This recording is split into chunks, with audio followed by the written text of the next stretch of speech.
Question में 1,000 रुपये पर 3 वर्ष के लिए 10% वार्षिक दर से चक्रवृद्धि ब्याज क्या होगा। तो यहाँ पर इसे सबसे सिंपल तरीका से सॉल्व करने के लिए हम इस 10% को पकड़ते हैं। 10% का मतलब क्या होता है, ये 10 बट्टे में प्रतिशत हटता है तो कितना, बट्टे में 100 होता है। और यहाँ से 10 से 100 में भाग देंगे तो कितना, यानी 1/10 आता है। अब यहाँ पर प्रिंसिपल और अमाउंट का रेशियो निकालते हैं। मतलब है मूलधन और मिश्र धन का रेशियो। तो यहाँ पर प्रिंसिपल कितना है, यहाँ पर 10, तो कितना है, यहाँ पर 10 है। तो 10 का प्रिंसिपल 1 बढ़ करके कितना हो जाता है, 1 जोड़ेंगे, यहाँ वाला 1 जोड़ेंगे तो कितना हो जाएगा, 10 में 1 जोड़ेंगे तो कितना हो जाएगा, 11। और यहाँ पर हमको कितने साल का निकालना है, 3 वर्ष के लिए निकालना है। तो इसी को रिपीट कितना, 3 बार करेंगे। जैसे 10 से एक बार हो गया, फिर 10 से 11, फिर यहाँ पर 10 से फिर 11 हो जाएगा, 3 बार हो गया। अब इसे हम आपस में गुना करेंगे, यानी हम गुना करेंगे इस 10 को इस 10 से, फिर इस 10 को गुना करेंगे तो कितना हो जाता है, 1,000 हो जाता है। उसी तरह से फिर हम इस 11 को तीनों 11 को गुना करेंगे तो कितना हो जाता है, यहाँ पर 1331 हो जाता है।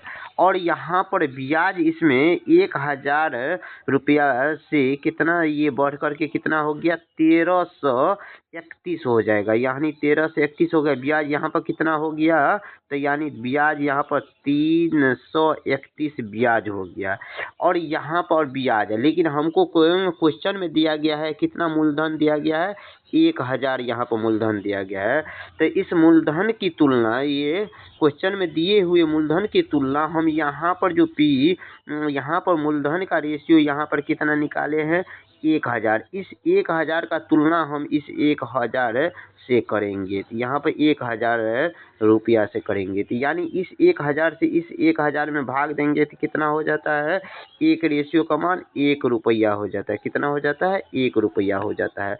इसी तरह से हमको क्वेश्चन में निकालना है क्या, चक्रवृद्धि ब्याज निकालना है। यहाँ पर ब्याज कितना निकाले हैं, 331 निकाले हैं। कितना निकाले, 331 रेशियो में आया है। तो कितना, 331 रेशियो में आया है। तो इसमें हम 1 रुपया से गुना करेंगे, 1 रुपया से हम इसमें गुना करेंगे तो कितना हो जाएगा, 331, यानी 331 रुपया हो जाएगा इसका चक्रवृद्धि ब्याज। यहीं पर हमको मूलधन ज्ञात करने के लिए बोलता है। तो यहाँ पर मूलधन कितना रेशियो में, यहाँ पर अमाउंट कितना रेशियो में आया है, यहाँ पर 13 से 31। 13 से 31 में 1 से गुना कर देते हैं, कितना, 13 से 31 इसका मिश्र धन अमाउंट हो जाएगा। तो फिलहाल इस क्वेश्चन में हमको बोला है ब्याज निकालने के लिए, यहाँ पर ब्याज कितना निकाले हैं, 331 रुपया निकालें। यही 331 हो जाएगा इस क्वेश्चन का करेक्ट आंसर, जो ऑप्शन नंबर सी में दिया गया है। वीडियो अच्छा लगा है तो वीडियो को लाइक कीजिए, चैनल पर पहली बार आए तो चैनल को सब्सक्राइब कीजिए। मिलते हैं इसी तरह के शॉर्ट वीडियो के साथ।